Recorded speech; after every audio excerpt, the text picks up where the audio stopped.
எங்களின் உணர்வோடும் உயிரோடும் கலந்து வாழுகின்ற அன்பு சொந்தங்கள் அனைவருக்கும் வணக்கம். நீண்ட காலமாக நம் மண்ணில்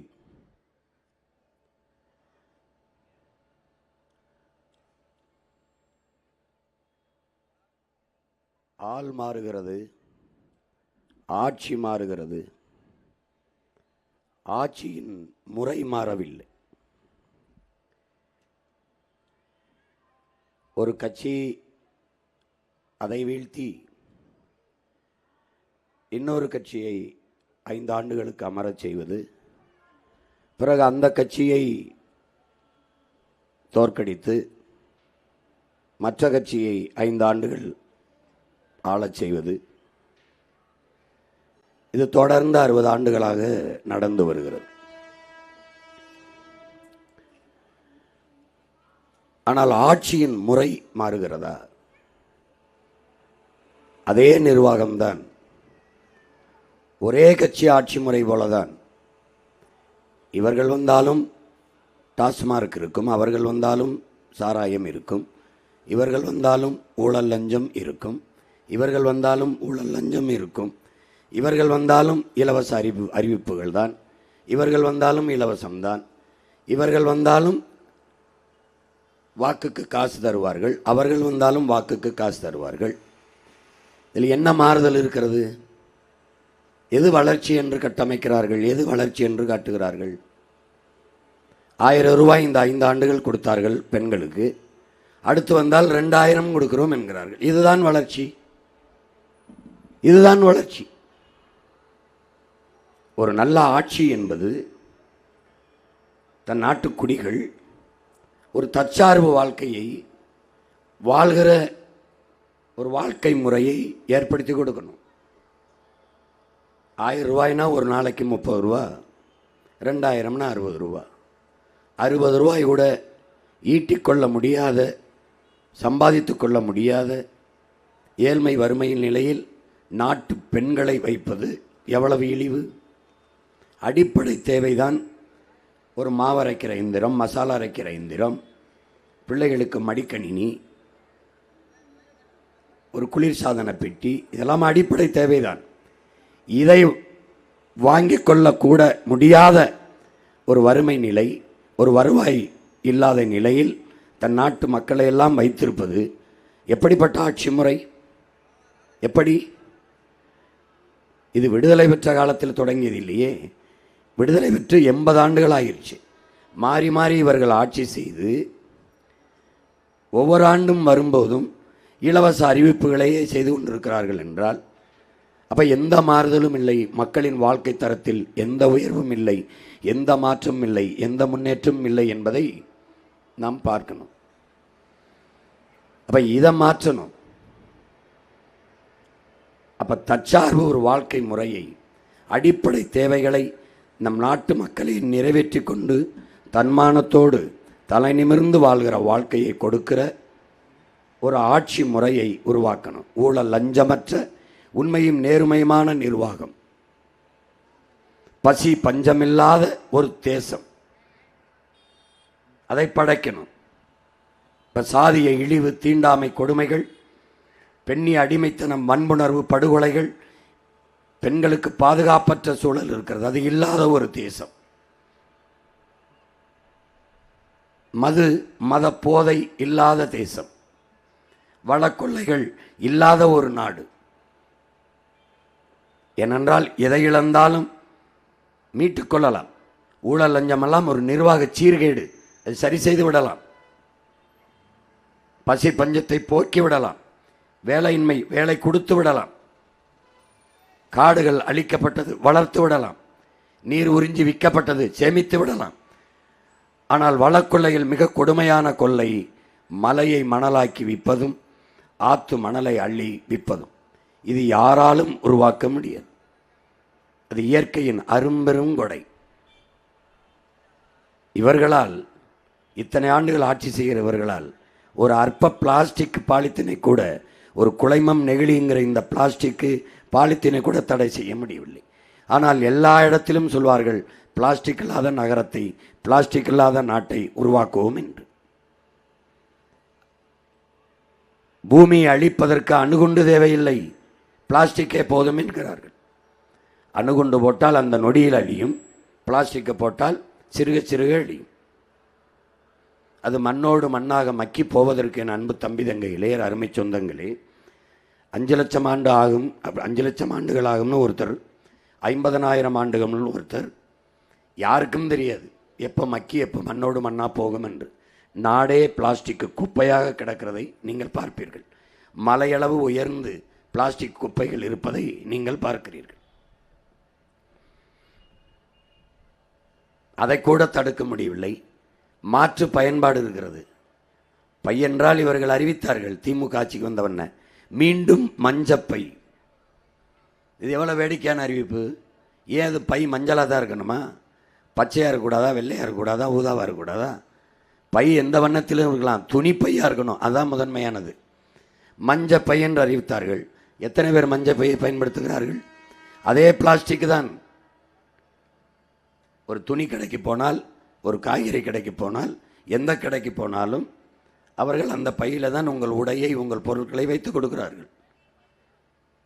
இதுக்கு மாற்று இல்லையா? இருக்கிறது. சணல் பை இருக்கிறது, வாழை நாரில் செய்கிற பைகள் இருக்கிறது.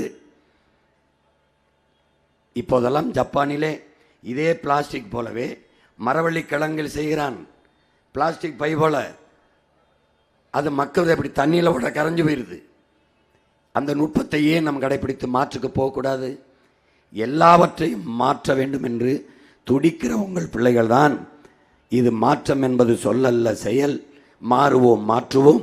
இது மாற்றத்திற்கான எளிய மக்களின் புரட்சி என்று தொடர்ந்து பேசிக்கொண்டு வருகிறோம்.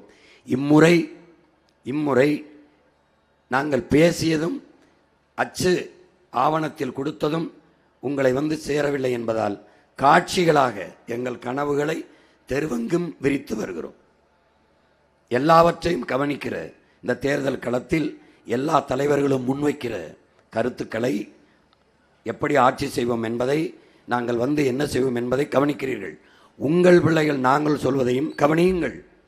எது சரியாக இருக்கிறதோ அதை தேர்வு செய்யுங்கள். யார் கையில் நாடு இருந்தால் பாதுகாப்பாக இருக்கும், சரியாக இருக்கும்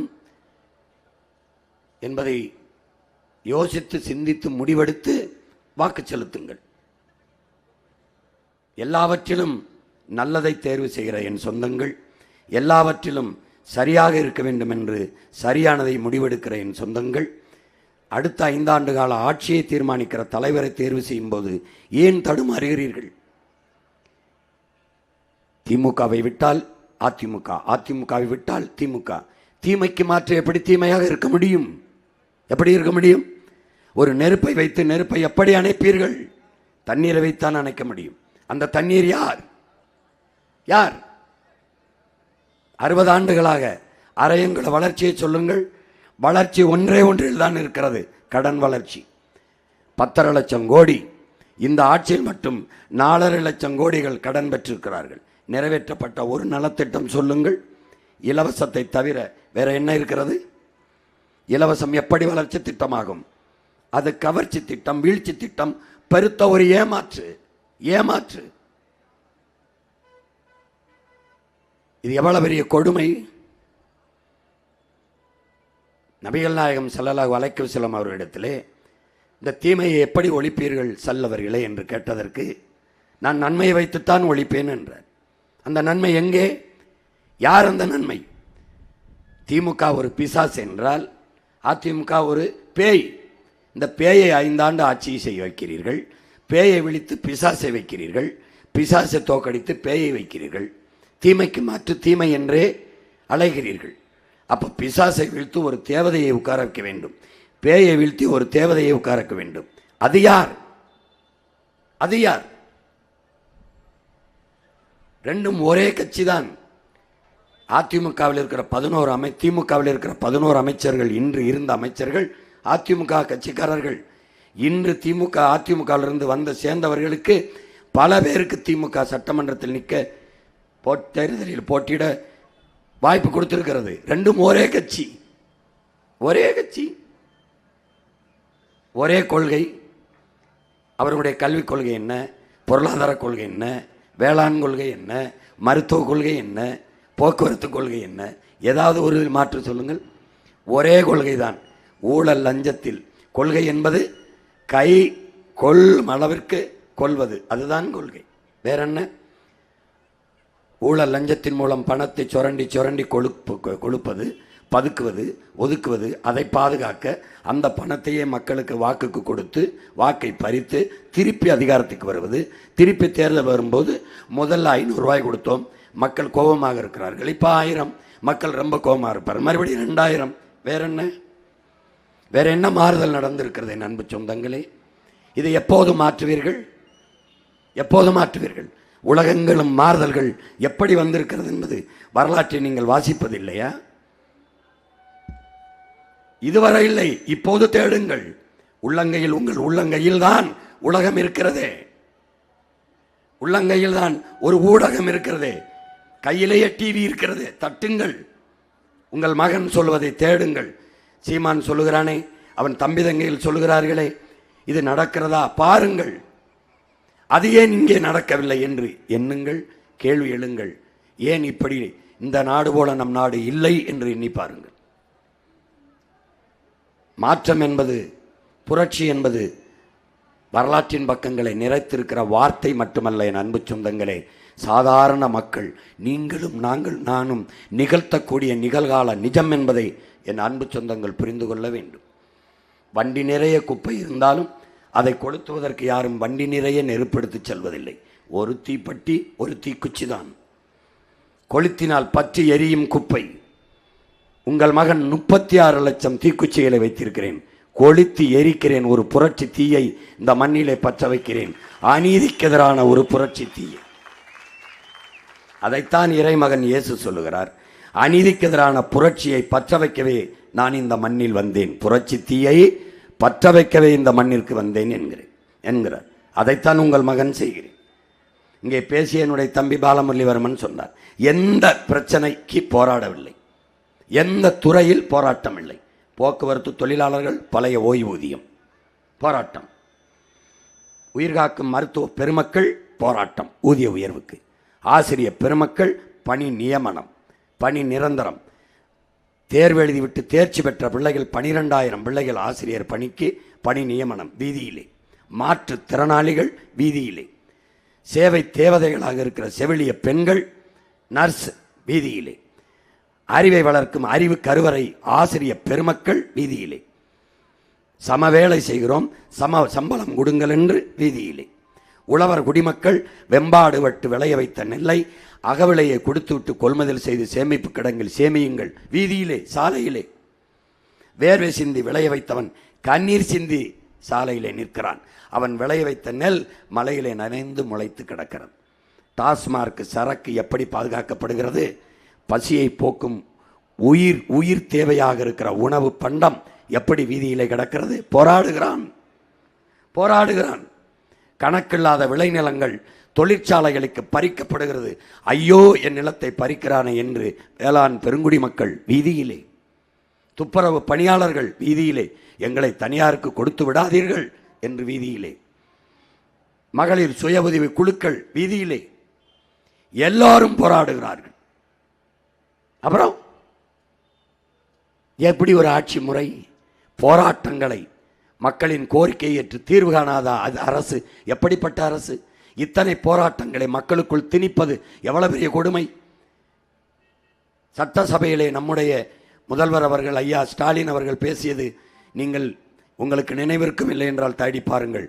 இந்த கடந்த 3 ஆண்டுகளில் மட்டும் 1 லட்சம் போராட்டங்களுக்கு நாங்கள் மக்களுக்கு அனுமதி கொடுத்திருக்கிறோம் என்று. 1 லட்சம் போராட்டம். இதில் என்ன பெருமை? எவ்வளவு பெரிய கொடுமை! 1 லட்சம் பிரச்சனைகளை மக்களுக்குள் திணித்தது யார்? இது என்ன ஆட்சி முறை? எப்படி சகிக்கிறீர்கள்? பிரச்சனையை தீர்க்க வேண்டிய அரசு பிரச்சனைகளை திணித்து கொண்டு இருக்கிறது. இது யார் சரி செய்வது? இப்ப இந்த தேர்தலில் போட்டி யாருக்கு? இலவசம் 2000 2500 தரவே மாட்டேன். 20,000 ஈட்டிக் கொள்கிற வேலை வாய்ப்பையும் வருவாய் பெருக்கத்தையும் தருவேன். ஒரு பக்கம்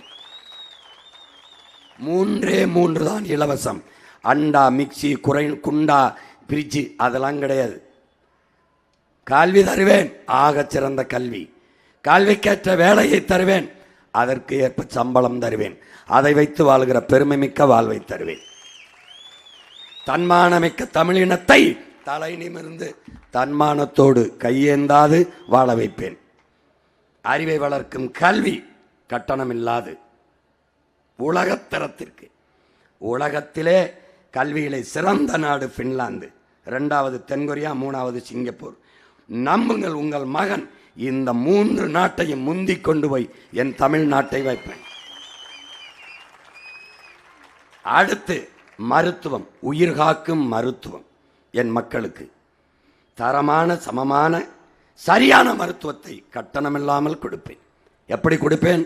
உலகத்தில் தலை சிறந்த மருத்துவங்களை கொடுக்கிற நாடுகள் பிரிட்டன், அமெரிக்கா, சீனா, ரஷ்யா, ஏன் சிங்கப்பூர், மலேசியா கூட மிகச்சரியான மருத்துவத்தை கொடுக்குது. பிரான்ஸ் கொடுக்குது.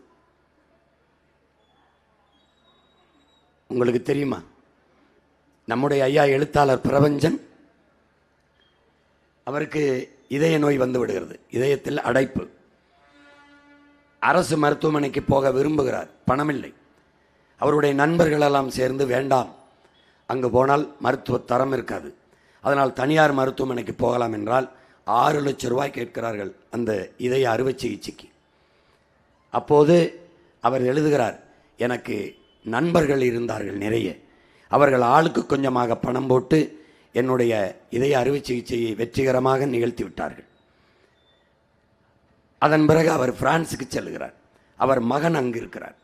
அவர் மகனை பார்க்க சென்றவர் பிரான்ஸ் மருத்துவமனைக்கு உடல் பரிசோதனைக்கு, மெடிக்கல் செக்கப் ஒரு தடவை சோதித்துக் கொள்ளலாம் என்று தன் மகனோடு பிரான்ஸ் மருத்துவமனைக்கு செல்கிறார்.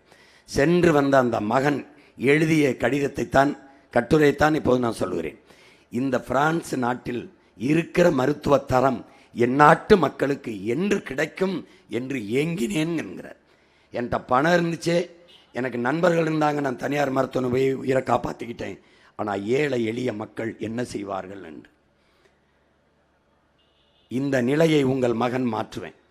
உலக தரத்திற்கு சரியான, சமமான, தரமான மருத்துவத்தை என் நாட்டு மக்களுக்கு கொடுப்பேன்.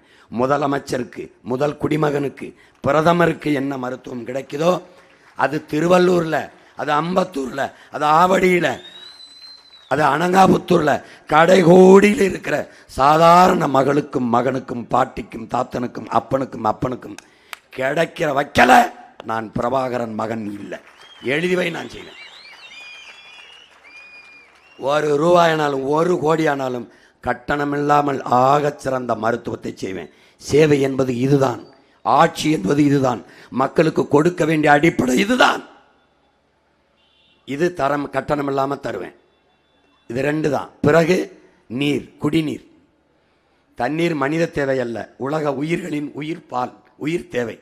அதை விற்கிறதுக்கு நான் அனுமதிக்க மாட்டேன். வந்தேன், கிண்ணல அப்பளோ எல்லாம் எங்கே போகிறான்னு தெரியாது, மூடிட்டு போக வேண்டியதான். ஏன்? நானே தூய குடிநீரை என் நாட்டு மக்களுக்கு கொடுத்துருவேன், கட்டணம் இல்லாமல் இலவசமாக கொடுத்துருவேன். உனக்கு தண்ணி செலவு மிச்சம், மருத்துவ செலவு மிச்சம், கல்வி செலவு மிச்சம். பெற்றுக் கொடுங்கள் பிள்ளைகளை, கற்றுக் கொடுக்கிறோம் நாங்கள். பிள்ளைகள் வீட்டின் செல்வங்கள் அல்ல, நாட்டின் செல்வங்கள். சட்டம், கல்வி எழுதி வைப்பேன். கல்வி மானுட உரிமை, கொடுக்க வேண்டியது அரசின் கடமை. சட்டம். மருத்துவம் ஒரு மகத்தான சேவை, அது என் மக்களுக்கு தேவை. சட்டம். காசு உனக்கு 10 பைசா செலவில்லை, முடிச்சுட்டேன். அடுத்த தண்ணீர் வீட்டு வாசலில் கொடுத்துட்டேன். வேற பசி, நானே வேளாண்மை செஞ்சுட்டேன். சோறு பசி இல்லை, நானே மாட்டு பண்ணை வச்சுருக்கேன், பால், நானே கோழி பண்ணை வச்சுருக்கேன், முட்டை, நானே ஆடு வளர்க்குறேன், கறி. வேற என்ன வேணும்?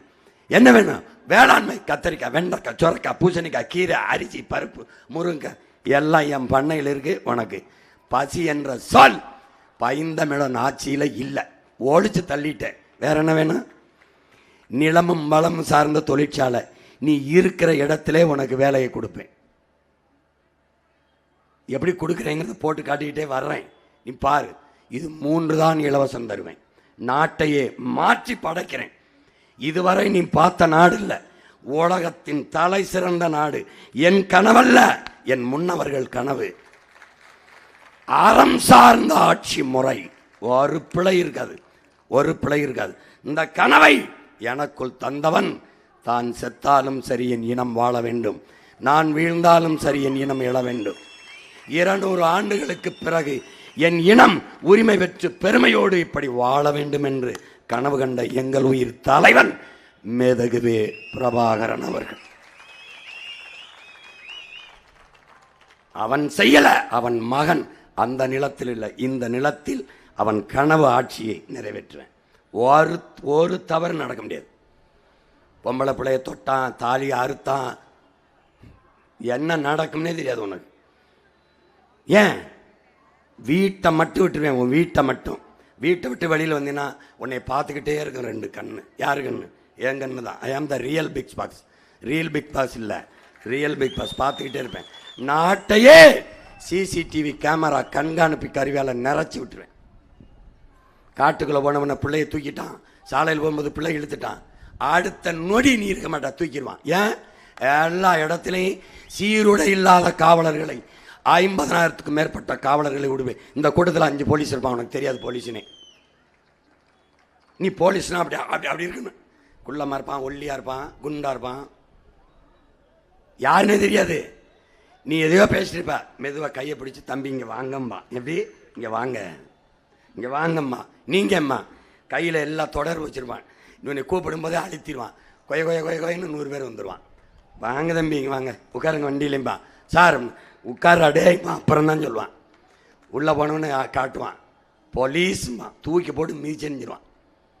நீ எந்த சேலை, வணிக வளாகம், திரையரங்கு, பொதுமக்கள் நடமாடுகிற இடம், எல்லா இடத்துலையும் சீருடை இல்லாத என்னுடைய காவலர் இருப்பான். இப்போ நான் சொல்லிட்டேன், நீ கண்டுபிடிச்சிரு பார்ப்போம்.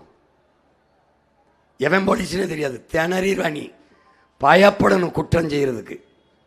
ஒழிச்சிருவேன். இந்த நாட்டில் ஒழுக்கமும் நேர்மையும் உண்மையும் அறமும் சார்ந்த நிலமாக என் தமிழர் நாடு மாறிடும். உலகம் எங்களை உதாரணம் காட்டுகிற, முன்மாதிரியாக காட்டுற நாடாக மாற்றிடுவேன். எப்படி ஆட்சி முறை, நாம் ஆட்சி எப்படி செய்வேன்னு சொன்னதை, தன்னலமற்ற அன்பான சர்வாதிகார ஆட்சி முறையை நான் செய்வேன்ட்டேன். எல்லா அறிஞர் பெருமக்களும் அரசியல் விமர்சகர்களும் பாருங்க, சர்வாதிகாரம் டாரு சீமான். ஐயோ, அது சர்வாதிகாரத்தில் என்னங்க அன்பான சர்வாதிகாரம் இருக்குன்னு இருக்கு. உங்களுக்கு தெரியலைன்னா தெரிஞ்சுக்கிறீங்க பெருமக்களே. என்னுடைய ஆட்சி முறை இப்படி தான் இருக்கு, நீ இப்படி தான் இருக்கும். ஏற்கிறதும் எதிர்ப்பதும், என்னை என்னை என்னை கொல்வதும் தள்ளுவதும் உங்கள் கையில் தான் இருக்குது. எப்படி ஆட்சி இருக்கும்? இப்படி தான் இருக்கும், இப்படி தான் செய்வேன். வேணா எனக்கு ஓட்டை போடு, வேணாம்னா அவங்களுக்கே போடு, எனக்கு அதை பற்றி பிரச்சனை கிடையாது. ஆனால் என் ஆட்சி இப்படி தான் இருக்கும். நான் தன்னலமற்ற அன்பான சர்வாதிகாரம் என்பது தாயின் பேரன்பு. அதில் என் நலம் எதுவும் இல்லை. என் நாட்டு நலன், என் மக்களின் நலன்தான். நான் உங்கள் கருத்துக்கானவன் அல்ல, உங்கள் கருத்துக்கானவன் அல்ல. திரும்ப திரும்ப சொல்கிறேன், உங்களின் நலனுக்கானவன். நான் உங்கள் ஓட்டுக்காக வந்தவன் அல்ல, நாட்டுக்காக வந்தவன். உங்களின் வாக்கை பற்றி கவலைப்பட்டவன் அல்ல. போட்டா போடு போடல, என் கவலை உங்களின் வாழ்க்கையை பற்றி. எல்லாரும் ஆட்சியில நான் வாழ்ந்துட்டீல. ஐயா கருணாநிதி ஆட்சியில், ஜெயலலிதா ஆட்சியில், ஐயா ஸ்டாலின், ஐயா எடப்பாடி. ஒரு 5 ஆண்டு தான் உன் மையன் ஆட்சியில் வாழ்ந்தான் பாரு. உன் அண்ணன் ஆட்சியில், உன் தம்பி ஆட்சியில் வாழ்ந்து பாரு. நம்மளுடைய ஆட்சி முறை தன்னலமற்ற அன்பான சர்வாதிகார ஆட்சி முறை. தன்னலமற்ற அன்பான சர்வாதிகாரம்னா என்னன்னு நீங்கள் பார்க்கணும். இங்கே பாருங்கள், திரையை பார்த்தே வாங்க. சர்வாதிகாரம் என்பது வேறு, கொடுங்கோன்மை என்பது வேறு. சர்வாதிகாரத்திற்கும் கொடுங்கோன்மைக்கும் வேறுபாடு இருக்குது. இப்போ நீங்கள் சர்வாதிகாரம் என்னவொன்னே அது உடனே ஹிட்லர் மாதிரியோ, ஹிட்லர் செஞ்சது சர்வாதிகாரம் இல்லை, கொடுங்கோன்மை. புரியுதா? ரெண்டுக்கு வேறுபடுத்தி தெரிஞ்சுக்கணும். சர்வாதிகாரம் என்பது வேறு, கொடுங்கோன்மை என்பது வேறு. தீவிரவாதம் என்பது வேறு, பயங்கரவாதம் என்பது வேறு. ரெண்டையும் போட்டு குழப்பிடக்கூடாது. தீவிரவாதம் வேற, பயங்கரவாதம் வேற. சர்வாதிகாரம் வேற, கொடுங்கோன்மை வேற. பாருங்க, எது சர்வாதிகாரம், எது பயங்கரவாதம், எது தீவிரவாதம், எது கொடுங்கோன்மை என்பதை விளக்குறேன் பாருங்க. இப்போ இந்த பாருங்க, இது தீவிரவாதம்னா மக்கள் தங்கள் கோரிக்கையை வச்சு போராடி கொண்டே இருக்கிறார்கள். தீவிரமாக அந்த கோரிக்கையை நிறைவேற்றும் வரை போராடுறாங்க. 15 நாள் 20 நாள். இப்போ ஜல்லிக்கட்டுக்காக 1 மாத காலம் போராடிட்டே இருந்தோம். அந்த போராட்டம் தீவிரமடைகிறதும்பா. தீவிரமாக மக்கள் போராடுகிறார்கள். அதுக்கு பேர் என்ன? தீவிரவாதம். புரியுதுன்னு நினைக்கிறேன். பயங்கரவாதம்னா என்ன? போராடுகிற மக்களின் கோரிக்கையை ஏற்று அதை நிறைவேற்றாமல் தடியடி நடத்துவது, துப்பாக்கி குடித்து சுட்டுக் கொள்வது, இது பயங்கரவாத தீவிரவாதம் அல்ல, பயங்கரவாதம். புரியுதுன்னு நினைக்கிறேன். ஒரு கருத்தை இங்க பாருங்க, தீவிரமாக போராடுறது, தீவிர ஈடுபாடு, முனைப்பான ஈடுபாடு, முழு ஈடுபாடு, அதெல்லாம் தீவிரவாதம். இப்போ சட்டமன்றம் தீவிரமாக வாதிடுறது. ஒரு எதிர்கட்சி, உங்க ஆட்சியில் அதை செய்தீர்களா? இல்லை, நீங்கள் செய்தீர்களா? நீங்கள் திருடவில்லையா? நீங்கள் ஊழல் செய்யவில்லையா? இந்த சண்டை போட்டுக்கிறாங்கல்ல, இது தீவிரவாதம். புரிஞ்சிருச்சுன்னு நினைக்கிறேன்.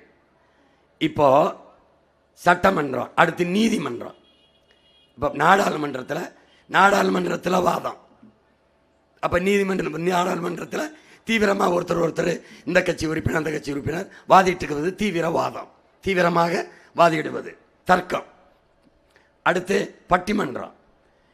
இந்த கட்சி அப்போ பெண்களுக்கு மகிழ்ச்சி தருவது பிறந்த வீட்டிலா புகுந்த வீட்டிலா வாதிடுவான், அது பட்டிமன்றம்.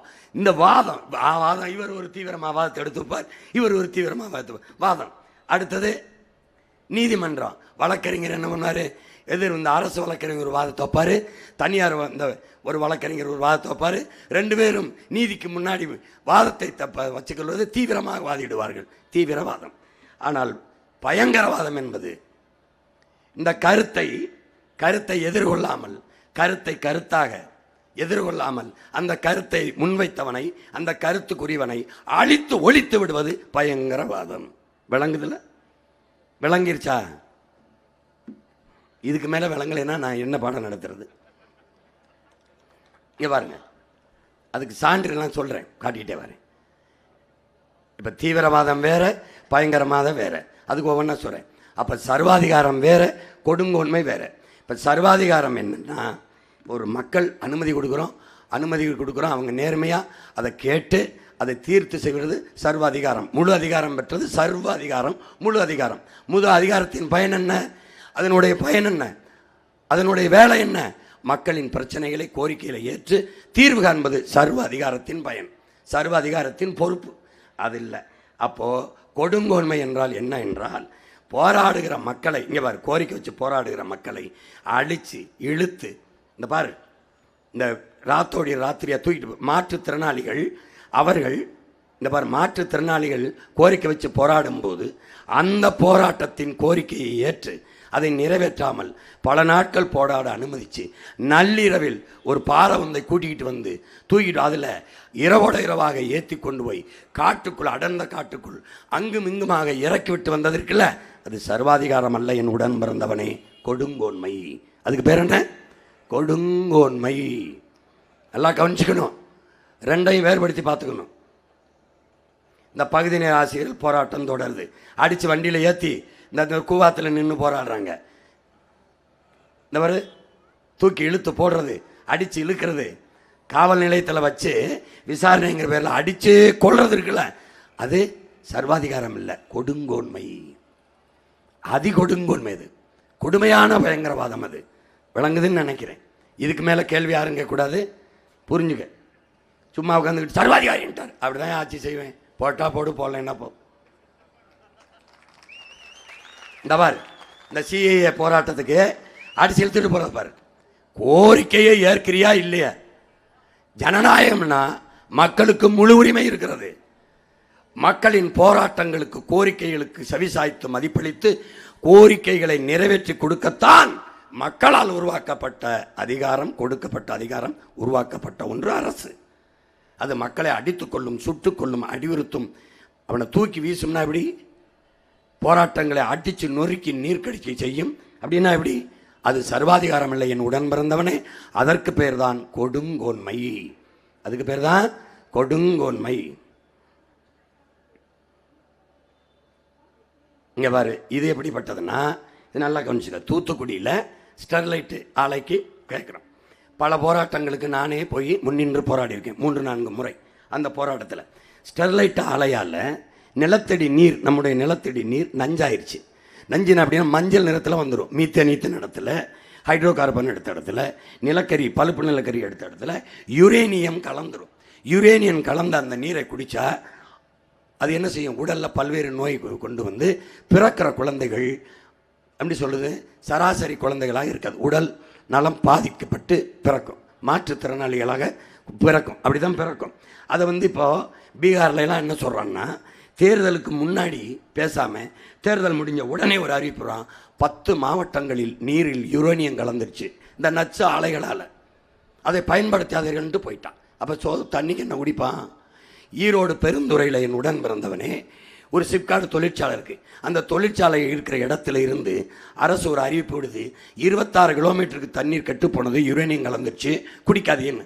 உங்கள் மகன் தான் கேட்டேன், அப்போ 27வது கிலோமீட்டரில் தண்ணி எடுத்து குடிக்கலாமா? அதுக்கு உறுதி இருக்கான்னு கேட்டேன். எவன்கிட்ட பதில் இருக்கு? எப்படி அளந்த 26 கிலோமீட்டருக்கு யுரேனியம் இருக்குது, அதுக்கப்புறம் இல்லை நீ யார் தான் எப்படா சொன்னேன்? எப்படி கண்டுபிடிச்ச? அப்போ தடுக்க என்ன வழி? இந்த நச்சு ஆலைகளை என் தாயின் மடியிலிருந்து தூக்கணும். விளங்குதா? அதுக்கு போராடிய போராட்டம். இவன் என்ன சொல்றான்? தாமிரத்தின் பயன்பாட்டை பற்றி கவலைப்படாமல் போராடுகிறார்கள். தண்ணீரின் பயன்பாட்டை பற்றி பேசாத இவன் தாமிரத்தின் பயன்பாட்டை பற்றி பேசுகிறான். ஏன் தமிழ்நாட்டுக்கு மேல் தாமிரம்? ஏன் எங்கே வேணாலும் தயாரி? ஏன் இந்த முதலாளி எங்க? அனில் அகர்வால் எங்கே இருக்கான்? லண்டனில் இருக்கான், குடும்பத்தோட லண்டனில் போயிருக்கான். இதான் பாதுகாப்பானதானே? இங்கே தானே உன் தொழிற்சாலை இருக்குது, ஏன் வெண்ண இங்கே நீ வீடு கட்டி குடிக்கிறேன்? அந்த ஆலைக்கு பக்கத்தில், ஆலைக்கு உள்ளே பெரிய சுவர் எடுத்து மாளிகை கட்டிக்கிறேன். இருக்க மாட்டார்கள் அதிகாரிகள். அது பாதுகாப்பானதான், ஒரு பிரச்சனையும் இல்லை. இங்கே இருங்க, வீடு இங்கே கட்டிடுங்க, நாங்கள் பக்கத்து வீட்டில் இருக்கோம். ஒரு அதிகாரி இருக்க சொல்லு மாட்டான். இங்கே என்ன கொடுமை நடந்துச்சு? ஆட்சியில் இருந்தவர் புரட்சி தமிழன்னு போட்டுக்கிறாரு. மக்களின் புரட்சி அது. கட்சி இல்லை, கொடி இல்லை, தன்னெழுச்சியான மக்களின் கிளர்ச்சி. தமிழ்நாட்டில் ஜல்லிக்கட்டு போராட்டம் போல் டங்ஸ்டன் தொழிற்சாலைக்கு போராடி, அந்த டங்ஸ்டன் இதுக்கு இப்போ சுரங்கத்துக்கு எதிராக போராடி நிறுத்தினமே, அதுபோல் இந்த தூத்துக்குடி இந்த ஸ்டெர்லைட் ஆலைக்கு எதிரான போராட்டம், மக்களின் போராட்டம். அந்த போராட்டத்தை அறிவு சமூகமே, என் அன்பு பெற்றோர்களே, உயிரினுமினிய உடன் பிறந்தார்களே, மக்கள் போராடி வருகிறார்கள். மாவட்ட ஆட்சியரிடம் மனு கொடுக்க, இதான் போராட்டம். மனு கொடுக்க வரும்போது நேர்மையான ஒரு அரசு, ஒரு ஆட்சி முறை எப்படின்னு இருக்கணும்?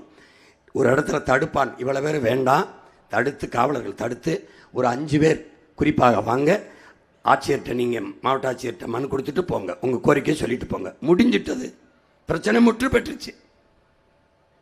ஆனால் வருகிறவர்கள் பொதுமக்கள், மக்கள் கலவரம்தான் செய்வார்கள் என்று நீங்கள் எப்படி கணித்தீர்கள்? யாரிடத்துல பதில் இருக்கு?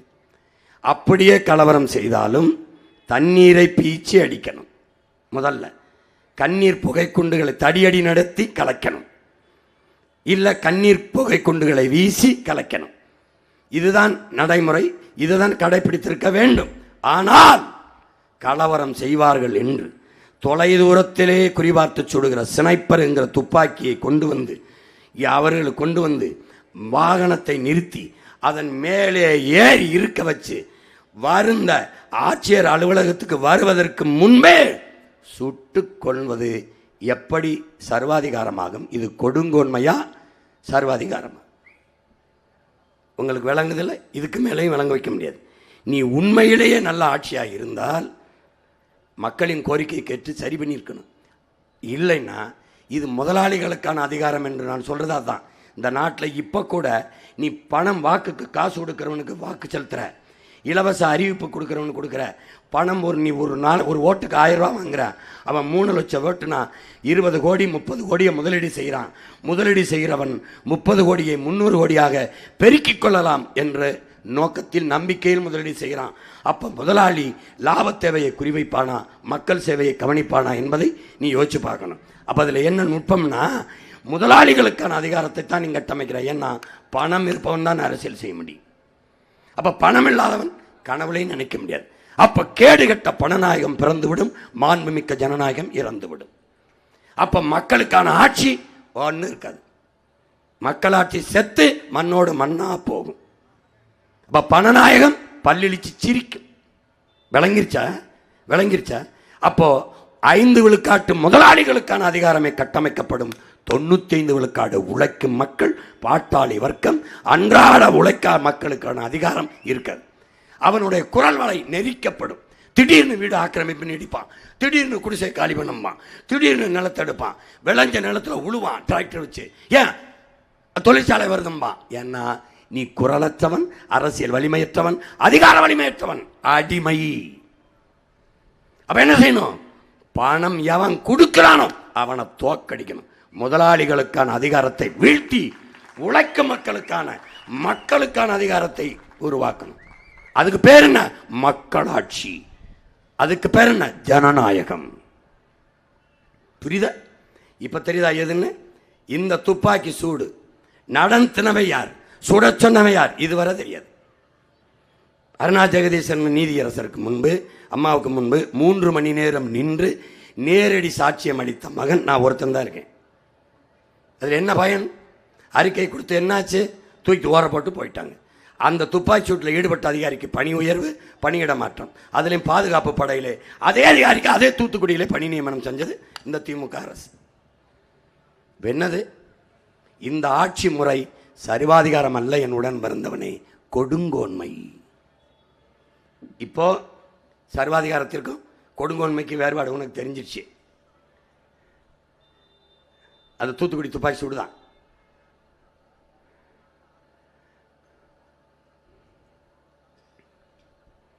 சொந்த நாட்டு மக்களை சுட்டுக் கொள்ளுகிற ஒரு ஆட்சியை நீங்க பத்திரிக்கை பாருதான். இப்போ இதே மாதிரி ஆந்திர காட்டுக்குள்ள செம்மரக்கட்டையை வெட்டவை போயிட்டோம்ட்டு சந்திரபாபு நாயுடு ஐயா முதலமைச்சராக இருக்கும்போது, போன தடவை இருக்கும்போது சுட்டு விட்டாப்ல. இப்போ அது சர்வாதிகாரம்ங்கிறது அது அந்த மாதிரி ஆட்சி முறைனா, முறைப்படி சட்டப்படி இவர் வெட்டிட்டாங்க அப்படின்னு சான்றுகளோடு பிடிச்சு கைது பண்ணி சிறையில் அடைச்சிருந்தா தமிழ்நாட்டு அரசு இவருக்கு செய்யலைனாலும் அந்த குடும்பம் சார்ந்தவங்க ஒரு வழக்கை போட்டு நீதிமன்றத்தில் வழக்காடி ஒரு வருஷம் இல்லைனாலும் 6 மாதம் வழக்காடி வெளியில் எடுத்து வந்திருப்போம். அது சர்வாதிகாரம்.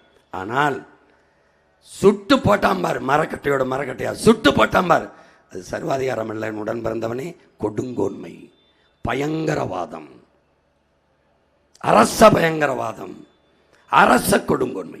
தூத்துக்குடியில் நடந்த துப்பாக்கி சூடு அரச பயங்கரவாதம். போராடின மக்கள் தங்கள் கோரிக்கையை நிறைவேற்றி ஆக வேண்டும் தீவிரமாக போராடின தீவிரவாதம். அந்த மக்களை சுட்டு வீழ்த்தியது பயங்கரவாதம், அரச பயங்கரவாதம். தீவிரவாதத்துக்கும் பயங்கரவாதத்துக்கும் வேறுபாடு, சர்வாதிகாரத்துக்கும் கொடுங்கோன்மைக்கும் வேறுபாடு விளங்கிருச்சுன்னு நினைக்கிறேன். எனக்கு பாடம் நடத்துகிற பேராசிரியர் கூட இப்படி நடத்த கிடையாது, உங்களுக்கு இப்படி நடத்திக்கிட்டு இருக்கேன் பார்த்துக்க. இப்போ ஒரு நேர்மையாளன் சர்வாதிகாரியாத்தான் இருக்க முடியும். யாரு? தமிழ் சமூகத்தின் அறிவு சொத்தாக இருக்கிற, பேரறிஞனாக இருக்கிற நம்முடைய ஐயா இறையன்பு அவர் என்ன சொல்றார்? ஒரு நேர்மையாளன் சர்வாதிகாரியாகத்தான் இருக்க முடியும். அதுக்கு சான்று உங்க மகன் காட்டுறன் பாரு. எப்படி சர்வாதிகாரம்னா என்ன, அன்பான சர்வாதிகாரம்னா என்ன, அன்பான சர்வாதிகாரம். அன்பான என்னன்னா தன்னலமற்று மக்களின் நலன், நாட்டின் நலன், பிறரின் நலன். அதான் அன்பான. எதுக்கு சான்று காட்டுறேன் பாரு. இப்போ இது ஒரு பனை, எளிய உதாரணம், பனை மரம். இந்த பனை மரம் எடுத்தவனே அதுவா பனை ஆயிருதா? இல்லை. அப்ப எப்படி வரும்? கருக்கு குட்டியா வரும், கருக்கா வரும். இந்த பாரு, இங்க பாரு எப்படி வருது. இந்த பனையாவதற்கு முன்பு எப்படி இருந்துச்சு? இப்படி இருந்துச்சு. எப்படி இருந்துச்சு? இப்படி இருந்துச்சு. இது எப்போ பனை ஆகுது? இங்கே பாரு. எப்போ பனை ஆகுது? எப்போ உனக்கு பனையாகி பலன் தருது, நொங்கு தருது, பதநீர் தருது, கற்பட்டி தருது, கல் தருது. எது இப்போ எப்படி எப்போ பனை ஆகுது? பாரு ராஜா, இங்கே பாரு. ஒருத்தன் இந்த மட்டையை கத்தியை வச்சு பனையின் இடுப்பை இப்படி கீறி மட்டையை கழிக்கணும். இப்போ என்னது? பனைக்கு இடுப்பில் இப்படி கீறாம்பார் உடம்புல, பனைக்கு வலியை பொருள்படுத்தாமல் விட்டுட்டா பனை அப்படியே பனைய கருக்கா இருந்து பனையாகாது, பலனும் வராது. அப்போ பனைக்கு ஏற்படுகிற அந்த தற்காலிக வலியை பொருள்படுத்தாமல் அதை உடம்பை கிழிச்சு மட்டையை கழிச்சு பனையாக்குறானே, அதுதான் தன்னலமற்ற அன்பான சர்வாதிகாரம். புரிஞ்சிருச்சா? புரிஞ்சிருச்சா? இங்க பாரு எப்படி வேலை செய்யறான் பாருடா. இவன் தாண்டா இந்த பனைய ஆக்குறான், பனைய ஆக்குறான். உனக்கு புரியுதுன்னு நினைக்கிறேன்.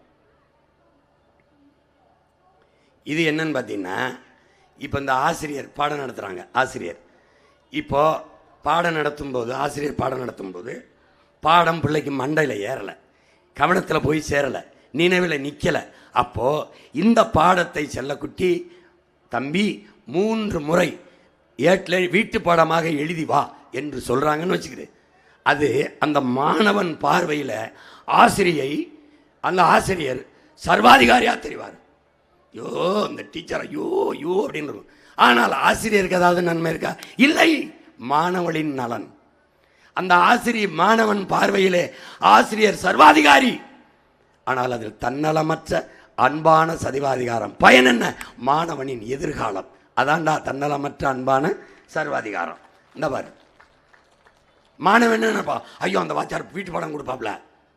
இதான் அந்த ஆசிரியரின் கண்டிப்பு என்பதே தன்னலமற்ற அன்பான சர்வாதிகாரம். ஏன்னா ஆசிரியர் இங்கே பாரு, அவன் செதுக்கினதுனால தான் இன்னைக்கு உலகத்தில் மாபெரும் பேரறிஞர்கள் வந்திருக்கான். அவன் செதுக்கினதுனால. அலெக்சாண்டர் சொல்றானடா, என்னை பெற்று இந்த உலகத்திற்கு கொடுத்தது வேணா என் தாய் தந்தையராக இருக்கலாம், ஆனால் அலெக்சாண்டர் யாருன்னு உலகத்துக்கு காட்டியவன் என்னுடைய ஆசிரியன் அரிஸ்டாட்டில்ங்கிறானடா. அந்த ஆசிரியனுடைய கண்டிப்பு இருக்குல்ல, அவனுடைய அணுகுமுறை இருக்குல்ல, அதுக்கு பேர் தன்னலமற்ற அன்பான சர்வாதிகாரம். இது யார் பாரு, இது எனக்கே நடந்தது. தெருவில் விளையாடிக்கிட்டு இருப்போம், சின்ன குழந்தையா இருக்கும்போது எனக்கு நடந்தது. எங்கள் அம்மா அப்படி போகும்போது, ஐயா பசியோடு இருக்காதையா, ஏறு பொழுது மயக்க வந்துடும், சாப்பிட்டு போய் விளையாடியா. சரிம்மா. அப்புறம் விளையாடிட்டு திருப்பி வந்து, ஐயா சொல்கிறேன்னு கேளியா, போய் சாப்பிட்டு வந்துறியா. இந்த மாதிரி விளையாடிட்டு இருப்போம். அம்மா சொல்லும், சாப்பிட்டு போய் விளையாடுப்பா. விளையாட மாட்டோம், விளையாடிட்டே இருப்போம். அப்போ ரொம்ப நேரங்கள் திருப்பி வந்து, உனக்கு அறிவில்லை, எத்தனை தடவை சொல்கிறது, ஏண்டா சாப்பிட்டு வந்து விளையாட கேட்க மாட்டா, எவாடா. அப்போ அம்மாவை பார்க்கும்போது மயன், ஏன் அம்மா அப்படி நடந்துக்கிறது, சர்வாதிகாரம் மாதிரி நடந்துக்கிறது அப்படின்னு. ஆனால் மகனின் பார்வையில் தாய் சர்வாதிகாரி. தாயின் பேரன்பு தான் தன்னலமற்ற அன்பான சர்வாதிகாரம். அதில் யார் இருக்கு? இந்த தாயே சாப்பிட்டா சாப்பிடு, சாப்பிடலைன்னா போ, எப்படியா போ அப்படின்னா பிள்ளையா இருக்குமா பேயா இருக்குமான்னு பார்த்துக்க. இந்த தாயின் பேரன்பில் தான் ஒரு மகன் ஆகச்சிறந்த மனிதனாக உருவாகிறான், வளர்கிறான். ஆசிரியரின் கண்டிப்பும் தாயின் வளர்ப்பும் தான் ஒரு மகனை மனிதனாக மாற்றுகிறது. அதுக்கு பேர் தாண்டா தன்னலமற்ற அன்பான சர்வாதிகாரம். விளங்கிடுச்சு? ஓ மகன் உன் மகள் பீஸா, பர்கரு, அது இது கோக்கு, அந்த கிரில்டு சிக்கன், இது மாதிரி ஜங்க் ஃபுட்டா சாப்பிட்டால் நீ அனுமதிப்பாய் என்றால் அன்பான சர்வாதிகாரம்னா உனக்கு புரியாது. அனுமதிக்க மாட்டேன், தடை செய்வேன். நம் பாரம்பரிய உணவை இதை சாப்பிடியா, தோசை இருக்குது, இட்லி இருக்குது, இடியப்பம் இருக்குது, இந்த இருக்குது, இந்த காய்கறி சாப்பிடு, இது சாப்பிடுப்பா என்று சொல்வேன். என்று சொன்னால் பால்குடி முட்டைக்குடி என்று ஊட்டமான உணவை கொடுத்து வளர்ப்பேன், அந்த ஜங்க் ஃபுட்டை தடுப்பேன் என்று நீ சொன்னால் நீ என்னோட கருத்தில் உடன்படுகிறாய். நீ தாயின் பேரன்புக்கு வந்து விட்டாய், தன்னலமற்ற அன்பான சர்வாதிகாரத்துக்கு வந்து விட்டாய். இல்லை அவன் பீஸா திங்கிறான், பறக்கிறது திங்கிறான், எண்ணத்தை தின்னு செத்து போகிறான் அப்படின்னா நீ கொடுங்கோலன். யாரு நீ? அப்பனா இருக்கவே லாய்க்கில்லாம நீ கொடுங்கோன்மை. ஒரு ஆசிரியர் வந்து படித்தா படிக்கலைன்னா போ, எனக்கு மாசமான சம்பளம், இப்படி இருந்தால் இப்படி இருக்கு. இதை ஏற்கிறியா? நீ ஏற்றாலும் ஏற்ப, காசு கோட்டு போட்டவன் தான் நீ. இங்கே பாரு, இது எனக்கே நடந்தது. எனக்கு நடந்தது தான் சொல்கிறேன். இந்த அம்மா கையை கட்டுது, எங்கள் அம்மா விளக்கமாக எடுத்துகிட்டு வந்துட்டாங்க. எத்தனை தடவை சொல்லிட்டு, ஏண்டா சாப்பிட்டு போய் விளாட மாட்டேன், காதை பிடிச்சி திருத்தின்னு வந்துட்டு போய் போய் சாப்பிடலாம் அப்படின்னு வீட்டை விட்டு வெளியில் வந்தால் கொண்டு போயிருவேன் அப்படின்னு. அப்போ என்னை பார்க்கும்போது எங்கள் அம்மாவை பிடிக்கல, 2-3 நாள் பேசலை. இப்போனா என் தாய் வச்சிருந்த பேரன்பை நான் புரிஞ்சுக்கிறேன். பிள்ளை பசியில் இருக்கக்கூடாதுன்னு நினச்ச பேரன்பை புரிஞ்சுக்கிறேன். அப்போ அந்த வயசில் எனக்கு தெரியல. இதுதான் தாயின் பேரன்பு. இந்த படிக்காத பிள்ளைய படிக்க வைக்கிறது, இந்த அணைக்கிறா பார்த்தியா, இந்த அணைச்சிக்கிறா பாரு, இதுக்கு பேர் தான் தன்னலமற்ற அன்பான சர்வாதிகாரம். தன்னலமற்ற அன்பான சர்வாதிகாரம் என்பது என் அன்பு பெற்றோர்களே, என் அருமை உடன் பிறந்தார்களே, தாயின் பேரன்பு. தாயின் பேரன்பான ஆட்சி முறையைத்தான் உங்கள் மகன் இந்த மண்ணிலே நிகழ்த்துவேன் என்கிறேன். இந்தா ஊற்றா பாருங்க. இதான் இந்த அன்புக்கு பேர் தான் தன்னலமற்ற அன்பான சர்வாதிகாரம், தாயின் பேரன்பு.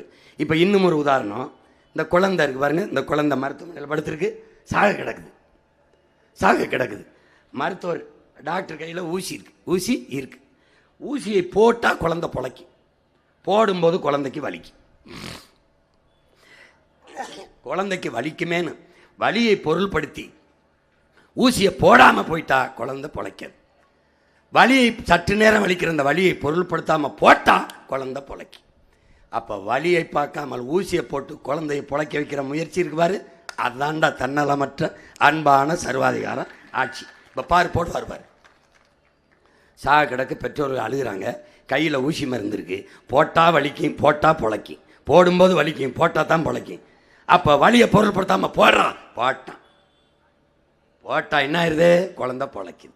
இப்போ இந்த செயலுக்கு பேர் தான், இந்த மருத்துவரின் தன்னலமற்ற சேவைக்கு பேர் தான் தன்னலமற்ற அன்பான சர்வாதிகாரம். இந்த ஆட்சி முறையைத்தான் உங்கள் மகன் இந்த நாட்டில் கொடுப்பேன் என்று சொல்கிறேன். இதற்கு முன்னாடி யார் கொடுத்துருக்கா? இந்த நம்ம தாத்தே. யாரு? நம்ம தாத்தே. வேற எங்கேயும் போகாத, இங்கே வர். இதுக்கு முன்னாடி தமிழ்நாடு நம்ம அரசு இதான் முன்னெடுக்குது. இது என்னமோ காட்டுறேன்னு நினைக்காத, முத்திரையா? தமிழ்நாட்டு அரசு முத்திரை நம்ம ஆட்சிக்கு வரும்போது இப்போ இருக்கிறத எடுத்துடுறோம். ஏன் இதை வைக்கிறான்? தமிழனின் பெருமை வள்ளுவ பெருமகனார் தான். உலகம் முழுமைக்கும் ஏற்றுக்கொள்ளப்பட்ட ஒரு மறையை தந்த மகான் நம்முடைய முன்னவன் வள்ளுவன் தன்னை உலகினுக்கே தந்து வான்புகள் கொண்ட தமிழ்நாடு. அதை உலகத்துக்கு சொல்ல என் பாட்டனை உட்கார வச்சு புறப்போக்கும் எல்லா உயிருக்கும் வச்சு, என்னுடைய உற்ற உயிர் தோழனாக இருக்கிற காளையை வச்சு, என்னுடைய தேசிய மரமாக இருக்கிற பனையை வச்சு, உயிர் தேவையாக இருக்கிற நெல்லை கீழே வச்சு, நாங்கள் யாருங்கிறது இந்த நாட்டின் தேசிய விலங்காகவே இருக்கிற புலியை வச்சு, அந்த அசோக சக்கரத்துக்கு கீழே வச்சு, தமிழ்நாடு அரசு கிடையாது, தமிழ்நாட்டு அரசு முத்திரை. ஏன் எல்லாத்தையும் மாத்துறேன், எல்லாத்தையும் தலைகளாக மாத்துறேன். 5 தலைநகர் இப்போ எல்லாம் ஆமாம் அமெரிக்காவில் அங்கே இருக்கு இங்கே இருக்குன்னு காட்டினோன்னே ஆமாம் அது இருந்தால் நல்லா தான் இருக்கும். நான் சொன்னதுக்கு பிறகு ஐயா ஸ்டாலின் திருச்சியை 2ஆம் தலைநகராக மாற்றுவோம். நாங்கள் என்ன செய்கிறோம், மொத்தமாக அவங்க எல்லாரையுமே மாற்றிடுறோம். இங்கே என்ன கவனிக்கிறோம்னா, இந்த தத்துவத்தை படித்து பாரு. குறைஞ்சபட்ச ஜனநாயகத்தை நிறைவேற்ற வேணும், அதிகபட்ச சர்வாதிகாரம் தேவைப்படுகிறது. குறைஞ்சபட்ச ஜனநாயகம் இருக்கும்ல, அதை நிறைவேற்றக்கூட அதிகபட்ச ஜனநாயகம் தேவைப்படுது. கீழ்ப்படிய கற்றுக்கொள்ளாதவன் கட்டளை எடுக்கிற தகுதியை பெறமாட்டான். தன்னை தாழ்த்தி கொள்ள தயாராக அவன் தலைமை ஏற்கிற தகுதியை பெறமாட்டான். இதான் உலகம் முழுக்க இருக்கிற தத்துவங்கள். இப்போ எது ஒன்றையும் இழக்க தயாராக இல்லாதவன் பிரிதொன்றை அடைய முடியாது. கட்டுப்பாடற்ற சுதந்திரமும் சுதந்திரமற்ற கட்டுப்பாடும் சரியா வராது. இதுக்கு சான்று இங்க பாரு. இதை எப்படி சொல்றாரு நம்ம ஐயா சாலை இறந்தலினார், சேதாரம் இல்லாமல் நகை செய்ய முடியாது, சிலரேனும் சாகாமல் பகை வெல்ல முடியாதுங்கிறப்பல. இங்க பாரு, இப்போ வேக கட்டுப்பாடு வச்சிருக்கோம். இப்போ 60 கிலோமீட்டர் அந்த வேகத்தில் நீ போகணும் அப்படின்னு வச்சுக்கிட்டீங்கன்னா 60 கிலோமீட்டரில் தான் போகணும். நல்லா கவனிச்சுக்க. அதுக்குள்ள ஒரு 1/2 கிலோமீட்டர் வேகம் கூட போயிட்டீங்கன்னா கூட அங்கே இங்கே பாரு வேக கட்டுப்பாட்டு அறை எங்கே இருக்கும்.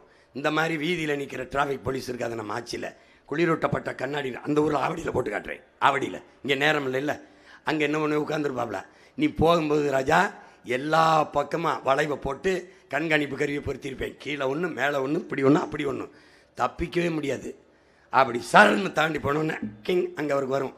வண்டி வண்ணு எண்ணம் படம் எல்லாம் வந்துடும். அடுத்த நிறுத்தத்தில் குறுக்க வந்து நின்றுவாப்புல.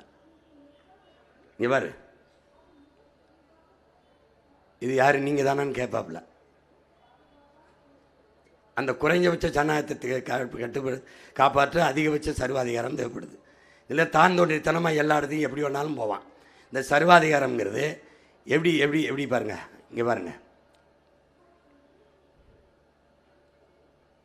நம்ம ஐயா தமிழர் அறிவினுடைய தமிழ் அறிவின் அடையாளமாக இருக்கிற நம்ம ஐயா அப்துல் கலாம் சொல்கிறாங்க, என் நாட்டு மக்கள் என் நாட்டை விட்டு உலகத்தின் எந்த நாட்டுக்கு போனாலும் அந்த நாட்டு சட்டத்திட்டத்தை அப்படியே கடைப்பிடிக்கிற என் நாட்டு மக்கள் நம் நாட்டுக்கு சொந்த நாட்டுக்கு வந்தால் அந்த சட்டத்திட்டத்தை எதையுமே கடைபிடிப்பதில்லை. காரணம், இந்த நாடு கொடுத்திருக்கிற அளவு கடந்த சுதந்திரம். அதை தான் உங்கள் மகன் என்ன சொல்கிறேன், கட்டுப்பாடற்ற சுதந்திரமும் சுதந்திரமற்ற கட்டுப்பாடும் சரியாக வராதுங்கிறேன்.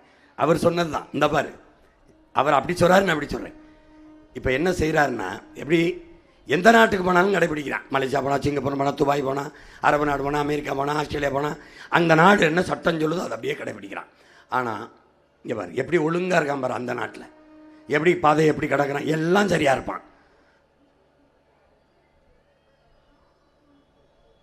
சொந்த நாட்டில் சாலையில் ஒன்று கடிச்சு விடுவான் பாரு, குப்பையை தாறுமாறாக போடுவான்.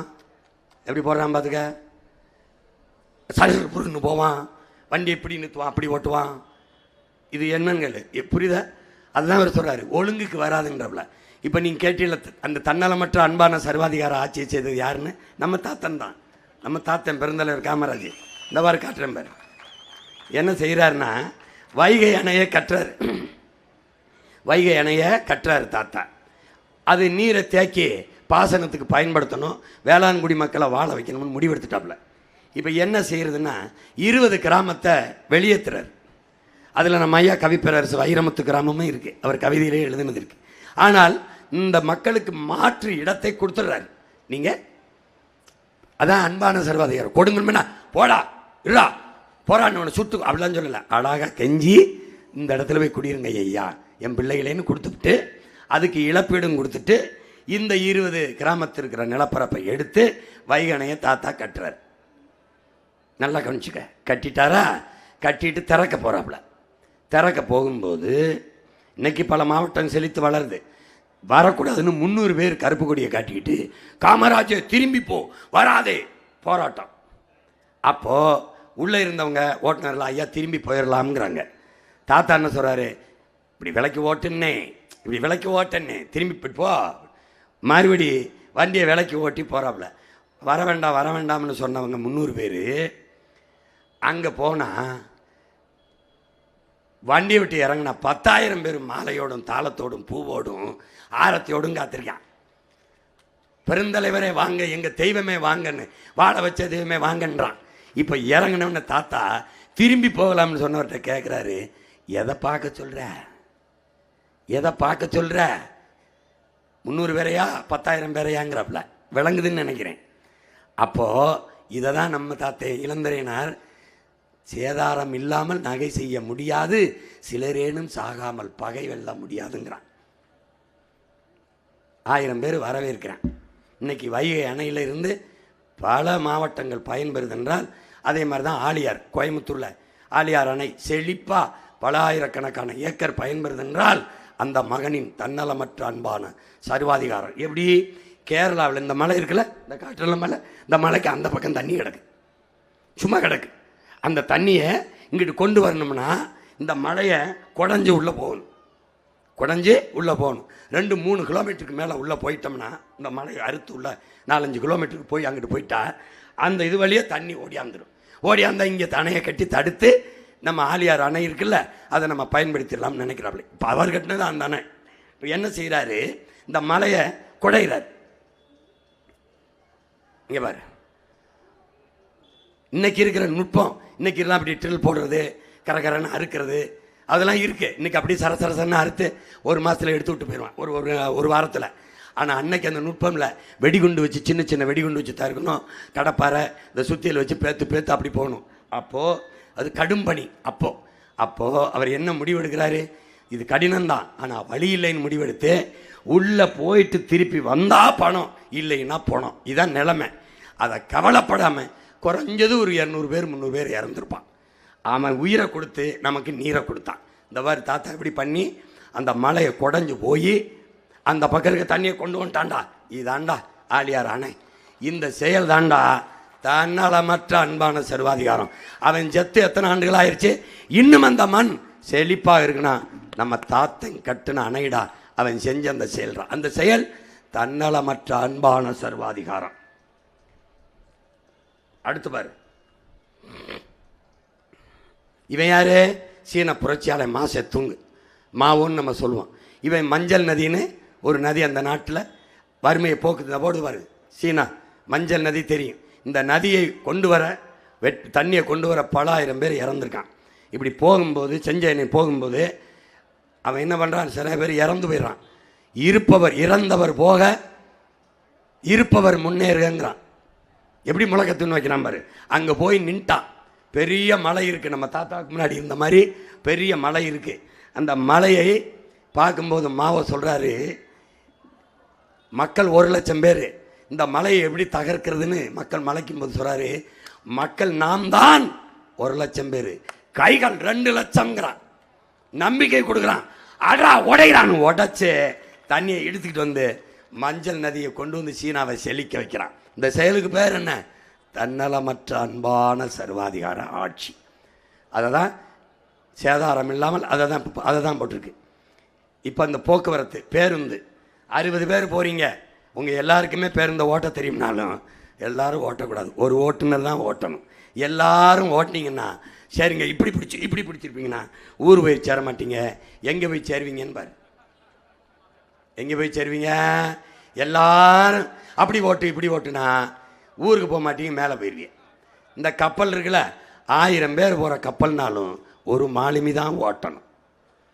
கப்பலில் இருக்க எல்லாரும் கப்பலை ஓட்டணும்னு நினச்சா நீ கரை சேர மாட்டா ராஜா. அதுதான் இந்த ராஜா சர்வாதிகாரம், ஒழுங்கு. இவன் பாரு உலகத்தில் உனக்கு முன்மாதிரி. 1 கோடி எறும்புனாலும் ஒரே மூளையாகத்தான் இயங்கும். எப்படி போகிறான் பாரு. இப்படி நீ சாலை விதி எப்படி பாரு, ஒரே மாதிரி நடந்து போவான். ஒரே மாதிரி இப்படி போகிறது அப்படி போகிறது குறுக்க போகிறது, ஒருத்தர் இடிச்சுக்கிட்டு பாரு எப்படி ஓடுறான் பாரு. ஒரே மாதிரி முன்னாடி ஒரு எறும்பு போகுதுன்னா தலைமை எறும்பு, அது எப்படி எங்கே தண்ணிக்குள்ள போனால் தண்ணிக்குள்ள போகும், மரத்து மேலேன்னா மரத்து மேலே போகும், பாறையிலேன்னா பாறையில் போகும், எங்கே போகுதோ போகும். ஒரே மூளையாக தான் இயங்கும். இதுதான் ஒழுங்கு, சமூக ஒழுங்கு, நெறி. இதுக்கு பேர் தான் தன்னலமற்ற அன்பான சர்வாதிகாரம். குறுக்க பேசாத, நான் சொல்றத கேளு, செய், சொல்றேன்ல, அதுதான் புரியுதா? அதுதான் இந்த ஒழுங்குபடுத்துறது. இப்போ ஓட்டப்பந்தயம் இருக்கு, அங்கே வெற்றி கோடு இருக்கு. எதுக்கு 2 கோடை போட்டு இந்த கோட்டுக்குள்ளே இந்த ட்ராக்குக்குள்ளே ஓடி போய் அந்த வெற்றி கோட்டை தொடணும்னு சொல்லணும். ஏன் சொல்லணும்? ஓடி போய் தொடுன்னா இவனை இடிப்பான், இவனை இடிப்பான், ஒருத்தன் போய் அங்கே கோட்டை தொட மாட்டான். இந்த பாரு, இந்த ஒழுங்கை எதுக்கு கொண்டு வரோம்? எதுக்கு இந்த ட்ராக்கை போடுறோம்? அந்த கோட்டுக்குள்ளே ஓடி போய் வெற்றி கோட்டை தொடு, அதான் ஒழுங்கு. அதான் ஒழுங்கு. இல்லைன்னா பாரு, இந்த ஒருத்தர் மோதி விழுந்தது மாதிரி. அப்போ அந்த ஒழுங்குக்கு பேர் என்ன? இந்த கோட்டுக்குள்ள ஓடுன்னு சொல்றதுக்கு பேர் என்ன? தன்னலமற்ற அன்பான சர்வாதிகாரம். விளங்கிருச்சு? விளங்கிருச்சு. அடுத்து பாரு, இந்த சிங்கப்பூர் மலேசியா இருக்குல்ல, இந்த சிங்கப்பூர் மலேசியா வந்து வெள்ளக்காரன் ஆட்சி காலத்தில் அன்டச்சபிலிட்டி சிட்டிஸ், தீண்டப்படாத நகரங்கள். அப்படி இருந்த நகரத்தை ஜாய்ஃபுல் சிங்கப்பூர், கலர்ஃபுல் மலேசியான்னு உருவாக்குனான்னா ஒரே ஒரு தலைவன். பாரு, அவன் யாருன்னு பாரு. இவன் யார் தெரியுதா? லீ குவான் யூனும் மாபெரும் தலைவன். பெரும் கனவு கொண்டு தன் ஒற்றை அவன் சிந்தனையால் அந்த நாட்டை செதுக்கினான். சிங்கப்பூரை உன்னுடைய நாட்டில் ஒரு மாவட்ட அளவு தான் அது, உன் மாநிலத்தில். இன்னைக்கு உலகத்தின் தலை சிறந்த நாடாக கல்வியிலே, மருத்துவத்திலே, ஊழல் லஞ்சமற்ற நாடாக இருக்குன்னா அந்த ஒற்றை மகனின் மூளையில் இயங்குச்சு. அவன் ஆட்சி முறை தன்னலமற்ற அன்பான சர்வாதிகார ஆட்சி முறை. பாரு, அவன் refused to be cowed. We gave them the courage. To the young and to the not so old, I say, look at that horizon. Follow that rainbow. Would you mind if we stop for a while? I am calculating not in terms of the next election. I am calculating in terms of the next generation. என்ன சொல்றாரு தெரியுதா? இதை தான் நான் தமிழில் எப்படி சொல்றேன்னா, அரசியல்வாதிகள் எப்போதும் அடுத்த தேர்தலை பற்றி சிந்திப்பார்கள், தலைவர்கள் மட்டும்தான் அடுத்த தலைமுறையை பற்றி சிந்திப்பார்கள். எனக்கு நெக்ஸ்ட் எலெக்ஷன் முக்கியம் இல்லை, நெக்ஸ்ட் ஜெனரேஷனுங்கிறான். அதை தான் ஓ மகன் சொல்கிறேன். எப்படி சொல்கிறேன்? அடுத்த தலைமுறையை பற்றி சிந்திக்கிறேன், அடுத்த தேர்தலை பற்றி இல்லை. அடுத்த தேர்தலில் வெற்றியடை நினைச்சிருந்தால் நான் 5000 தாரேன், இல்லை 50,000 கூட தாரேன். உனக்கு வீட்டுக்கு ஒரு ஹெலிகாப்டர் தாரேன். சொல்ல முடியுமா? முடியாது. ஏன்? நான் உன்னை ஏமாற்ற தயாரா இல்லை. என் ஆத்தாளையும் அப்பனையும், என் அண்ணனையும் தம்பியவும், என் பிள்ளைகளையும் என் தம்பி தங்கைகளையும் ஏமாற்ற தயாரா இல்லை. இதையெல்லாம் இந்த கொடுமைகளை மாற்ற வந்த மகன். அதனால சொராம்பார், எனக்கு வந்து நெக்ஸ்ட் ஜெனரேஷன்ரா, நெக்ஸ்ட் எலெக்ஷன்டா இம்பார்ட்டன்ட்டுங்கிறான். in terms of the next 100 years. 100 ஆண்டுகளுக்கு என் நாட்டை எப்படி பாரு, எப்படி உருவாக்குறான் பாரு அந்த நாட்டை. அதை விட பன்மடங்கு இந்த நாட்டை நான் உருவாக்கி காட்டல இம்பார்ட்டன்றான். ஒரு சிற்பி போல உன் மகன் என் தாய் நாட்டை செதுக்குவேன். லீ குவான் வேலை முடியும், உங்க மகன் சீமானால முடியாதா? எப்படி கட்டமைச்சிருக்கான் பாரு நாட்டை. 华语也不大流利，大家 அவன் என்ன சொல்றான், நம்ம பிள்ளைகளுக்கு தாய்மொழியிலே கல்வி கற்பிக்கப்படுங்கிறான். அதை தான் உங்க மகனும் சொல்றேன். பயிற்று மொழி தமிழ், கல்வி மொழி தமிழ், பாடமொழி ஆங்கிலம். உலகின் எல்லா மொழியும் எங்கள் விருப்ப மொழி. எம்மொழியும் கற்போம் நாங்கள் வாழ, எம்மொழி தமிழ் கற்போம் எங்கள் இனம் வாழ. விரும்பினால் எம்மொழியும் கற்றுக்கொள்ளுவோம், ஆனால் எங்கள் மொழி தமிழ் மீது உயிருக்கு மேலாக பற்று கொள்ளுவோம். அதான் எங்கள் மொழி கோட்பாடு. 就了解 புரிஞ்சுக்கிடுச்சுன்னு 要 நினைக்கிறேன். 减轻每一个儿女的负担。如果让这样的制度下去，新加坡的社会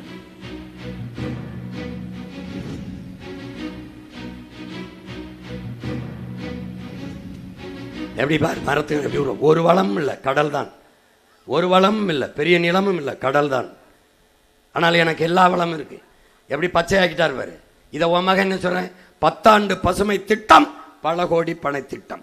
அதுக்கு மரக்கண்டை நட வளர்க்க பல ஆயிரம் பேருக்கு வேலை கொடுத்த அரசு பணியில் 10 ஆண்டுகளில் என் பூமியை, என் தாயை பச்சை போர்வையால் போத்தி விட்டுவேன். புவி வெப்பமாகுது, பருவநிலை மாறுது, மழை பெய்யல, காற்று நஞ்சாயிருச்சு, ஏர் பொல்யூஷன் ஆயிடுச்சு, காற்று, அந்த கதையே இருக்காது. மரம் நடுவதை ஒரு கலாச்சாரமாக உருவாக்குவேன். பிள்ளை பிறந்துருச்சா பேர் வைக்கிறதுக்கு முன்னாடி ஒரு பேரை வச்சு மரத்தை வச்சிடணும். 2 வயசா 2 மரம், 3 வயசா 3 மரம், 4 வயசா 4 மரம் நடணும். 1000 மரம் நட்டு விட்டால் சிறந்த தமிழ் தேசிய குடிமகன் விருது. மரணத்தில் அரசு மரியாதை.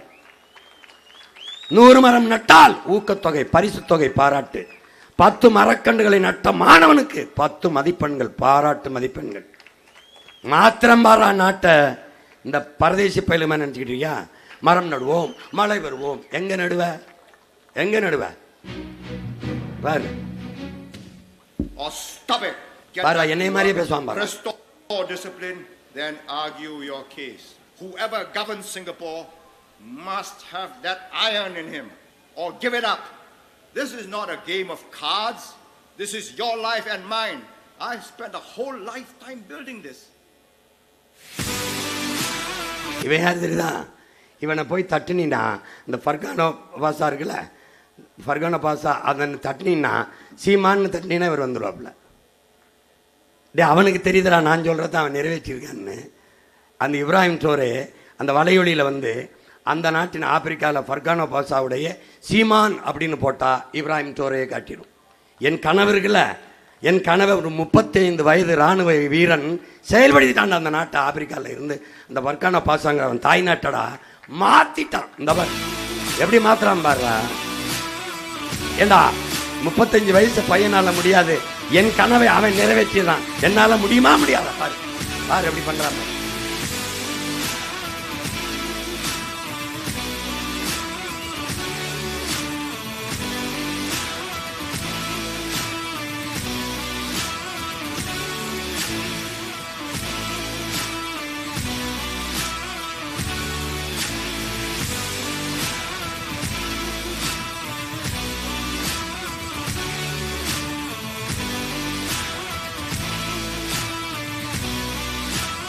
எதனால இது அவனால முடியுது? தன்னலமற்ற அன்பான சர்வாதிகார ஆட்சியால். லீ குவான் யூவால ஏன் செதுக்க முடிஞ்சது? தன்னலமற்ற மக்களின் கருத்துக்கு இல்லை, மக்களின் நலனுக்கு. எங்க அப்பா என்ன சொன்னான்? சொல்றது கேளியா, படியா, போயா, விளையாடியா. அதுதான்டா, அதான்டா தன்னலமற்ற அன்பான சர்வாதிகார ஆட்சி முறை. அந்த ஆட்சி முறைக்கு ஒற்றை சொல் தாயின் பேரன்பு. 2 வார்த்தையில் தாயின் பேரன்பு. அந்த ஆட்சியை உங்கள் மகன் தருவேங்கிறேன். இந்த ஆட்சி இருந்தால், இப்படி ஆட்சி இருந்தால் நாடு நல்லா இருக்கும்னா இந்த மகனுக்கு ஒரு வாக்கை தந்து அதிகாரத்தை தான். ஓட்டை போட்டு நாட்டை என்கிட்ட கொடு, இல்லை எவனுக்கோ போட்டு எங்களை சுடுகாட்டில் போட்டு போ. அதை பற்றி பிரச்சனை கிடையாது.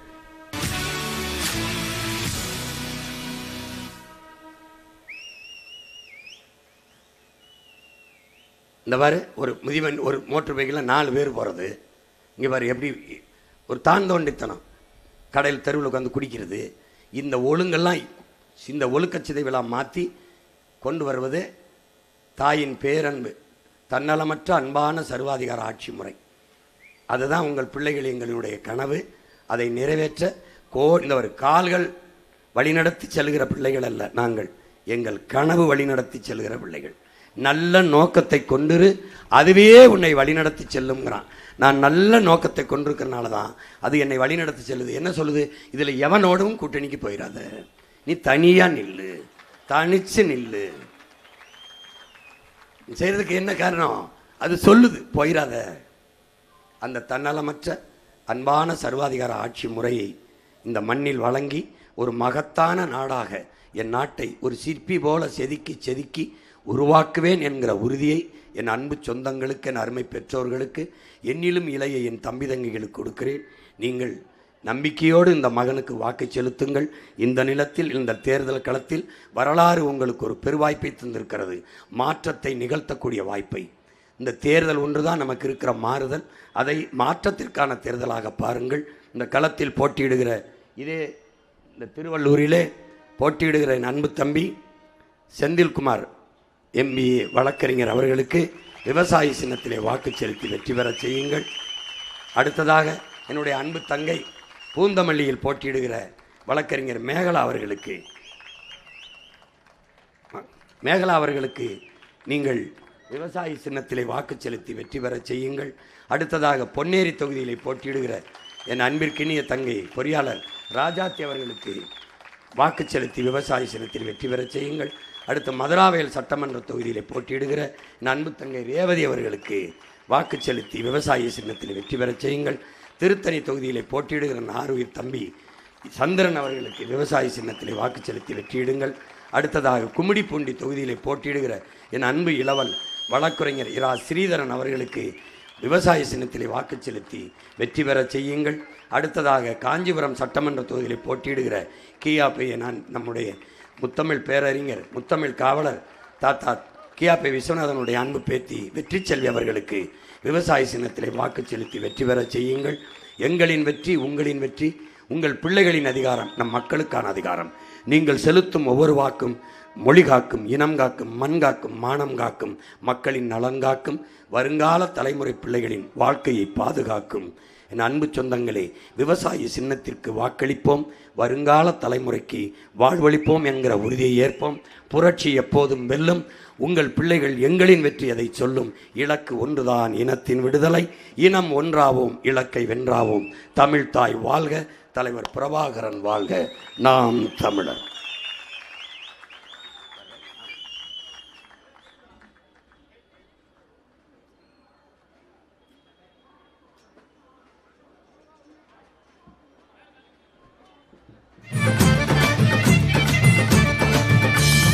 தற்சார்பு பொருளாதாரம் எங்க கொள்கங்க, தற்சார்பு பொருளாதாரம் எங்க கொள்கங்க, காசு மார்க்க பொருளாதாரம் உங்க கொள்கங்க, காசு மார்க்க பொருளாதாரம் உங்க கொள்கங்க, நாட்டு மக்கள் நலம் எல்லாம் எங்க கொள்கங்க.